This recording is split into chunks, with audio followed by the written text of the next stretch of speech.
Sadhguru, what is the difference between devotion and addiction? In devotion also, one is in a state where he cannot live without his object of devotion. So what is the difference? Addiction is usually to substances. Devotion is towards something that you hold. You can only be devout towards something that you hold way above yourself. Devotion cannot be practiced. It cannot be cultivated or cultured. When you are overwhelmed by something or somebody, that you see something or somebody way above yourself, far beyond yourself, naturally devotion comes. It's very natural. Addiction comes because you taste something and you like the taste of it or the experience of it, you want to do it little more and little more and little more, after some time you're trapped in it. But a devotee looks more like an addict than an addict. An addict can hide his addiction. A devotee cannot hide his devotion. That's his problem.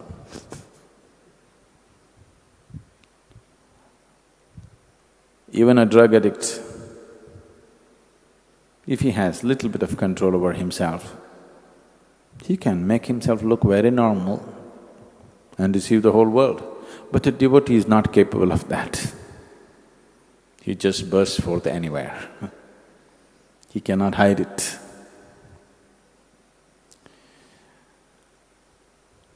This question of devotion and addiction coming together,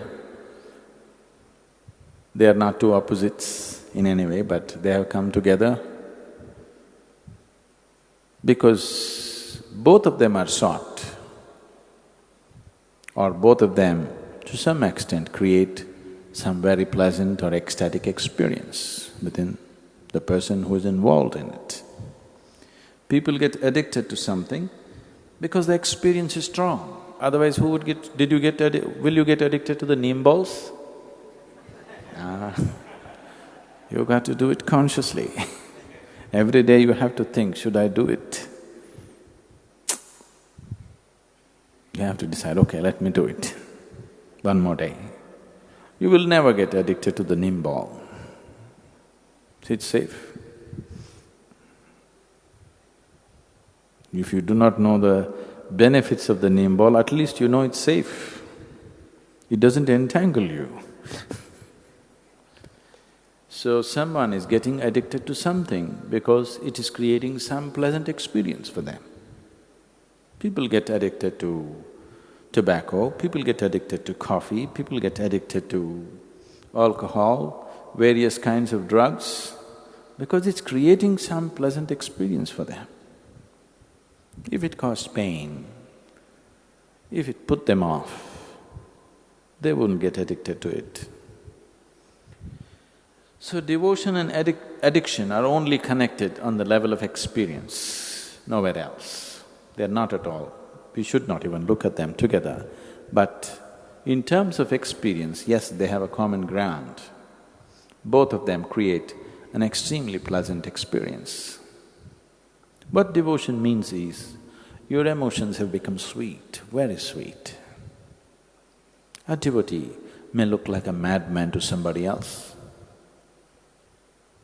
A devotee's ways, the ways of a devotee may look utterly silly, illogical and stupid for a thinking person. For an intellectual person, the ways of the devotee look utterly foolish. But you tell me, you have this choice in your life. In 24 hours of time, if you can spend the 24 hours in utter pleasantness, is that intelligence? Or going through all kinds of turmoil in your mind which has nothing to do with the reality, is that intelligence? A devotee is very intelligent. There is a deep life sense involved in it. There's a very deep life sense, a profound sense of life involved in it. He has understood that ultimately the most important thing is, if you make this experience of life extremely pleasant, 24 hours of the day, all the time, through your life, if you make the experience of you being here totally pleasant, then nothing will entangle you, everything will release you. He has understood that. It's a very deep sense of intelligence. It may not be logical, it may look silly for an intellectual person, but there is a very deep sense of intelligence involved. And obviously, this is a historical fact. More devotees have attained to the ultimate than any other way. Devotion has always been the quickest and most successful way. But only problem is, they may look like nuts to the rest of the society. If you don't mind looking like a nut, or if you've realized you're one, whichever way, then there is no problem being a devotee. Devotees are fools who are not even thinking about their well-being. But they don't have to think about it because they found their well-being. Only those who have not found it have to constantly think about well-being, isn't it? A devotee is well. If he has to die tomorrow, he is still well. That's how he is. So he's found his well-being, so he doesn't think about it. He doesn't feel the need to think about his well-being because he's well, really well within himself. So it's a very, very profound sense of life. If this life sense is dissected and analyzed, it doesn't make sense, but in your experience it makes sense. So devotion also causes ecstasy. Today, simple lumps of chemicals are also labeled ecstasy. Tablets are called ecstasy. If there was a tablet, if you popped it, for the rest of your life you are going to be ecstatic, I'm not against it. I'm okay with it. What's the problem? I'm perfectly fine with a drug. If there was a drug that you can take it, for the rest of your life you're ecstatic, what is the problem? Let's take it.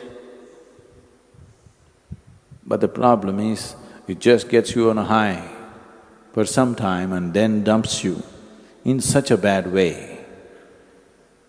And in the process of doing this, it just ruins you completely. That's the problem. If there were no side effects, if you pop one pill or even one pill a day, like vitamin, if you pop something, an LSD or an ecstasy or whatever the names they have for it, and for the whole day you're ecstatic and there's no damage to the body, you will live well and your intelligence still functions. That's important. If your intelligence still functions and it expands you and makes you enhanced in every way, I don't see what's wrong with the drug. But that's not what the drug does. It's just that with the drug, with the addiction, both the physicality and the mentality, both the body and the mind shrinks. The physical capabilities will shrink and the mental capabilities will shrink. So as a human being, you're not enhanced, you're destroyed. But devotion makes you hugely enhanced. Things that you never thought you could do, now you can do because there is no limitation on you. A devotee is also insane with ecstasy, but he will never jump off a mountain or he will never jump off a high-rise building. This happened to lots of people in United States during the 60s. People jumped off high-rise buildings because they were on LSD and they thought they're free and they could fly. Devotee also feels like that, but he will never jump off because his mind and body is in full function, because he's in such a state of pleasantness within himself. So, addiction shrinks you. Devotion enhances you. Both of them could be pleasant experiences. Addiction can give you moments of pleasantness. Devotion gives you a constant sense of pleasantness.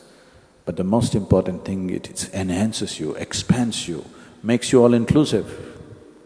Addiction pushes you to your corner, makes you totally exclusive, to a point where after a period of addiction, most people become neurotic or broken with anxieties or depression.